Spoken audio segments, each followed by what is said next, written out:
एक बार गांव के दो व्यक्तियों ने शहर जाकर पैसे कमाने का निर्णय लिया।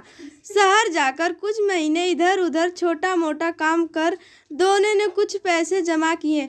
फिर उन पैसों से अपना अपना व्यवसाय प्रारंभ किया। दोनों का व्यवसाय चल पड़ा। 2 साल में ही दोनों ने अच्छी खासी तरक्की कर ली। व्यवसाय को फलता फूलता देख पहले व्यक्ति ने सोचा कि अब तो मेरे काम चल पड़ा है, अब तो मैं तरक्की की सीढ़ियां चढ़ता चला जाऊंगा।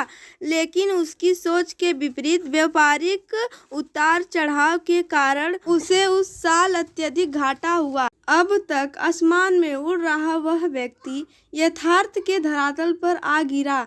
वह उन कारणों को तलाशने लगा जिनकी वजह से उसका व्यापार बाजार की मार नहीं सह पाया। सबने पहले उसने उस दूसरे व्यक्ति के व्यवसाय की स्थिति का पता लगाया जिसने उसके साथ ही व्यापार आरंभ किया था।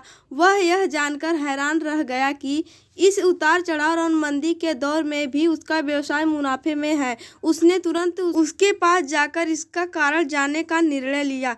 पढ़ें, भगवान मानव अवतार क्यों लेते हैं? अकबर बीरबल की कहानी। अगले ही दिन वह दूसरे व्यक्ति के पास पहुंचा।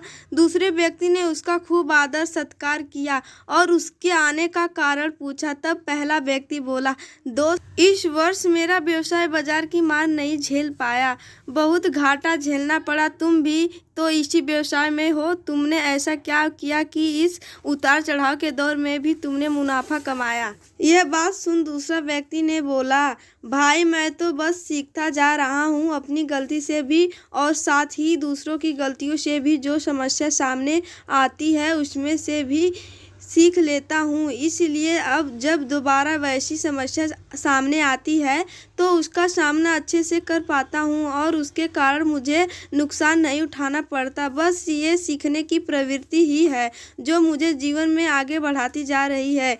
दूसरे व्यक्ति की बात सुनकर पहले व्यक्ति को अपनी भूल का एहसास हुआ। सफलता के मद में वो अति आत्मविश्वास से भर उठा था और सीखना छोड़ दिया था। वह यह प्रण का वापस लौटा कि अभी सीखना नहीं छोड़ेगा। उसके बाद उसने कभी पीछे मुड़कर नहीं देखा और तरक्की की सीढ़ियां चढ़ता चला गया। सीख, दोस्तों, जीवन में कामयाब होना है तो इसे पाठशाला मान हर पल सीखते रहिए। यहाँ नित्य नए परिवर्तन और नए विकास होते रहते हैं।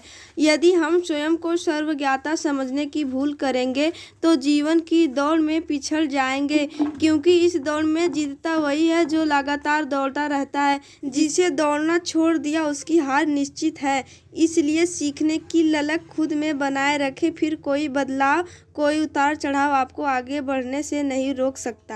दोस्तों, अगर मेरी कहानी आपको अच्छी लगी तो वीडियो को लाइक और चैनल को सब्सक्राइब जरूर करें। आपकी आज्ञाकारी सिस्टर। धन्यवाद दोस्तों।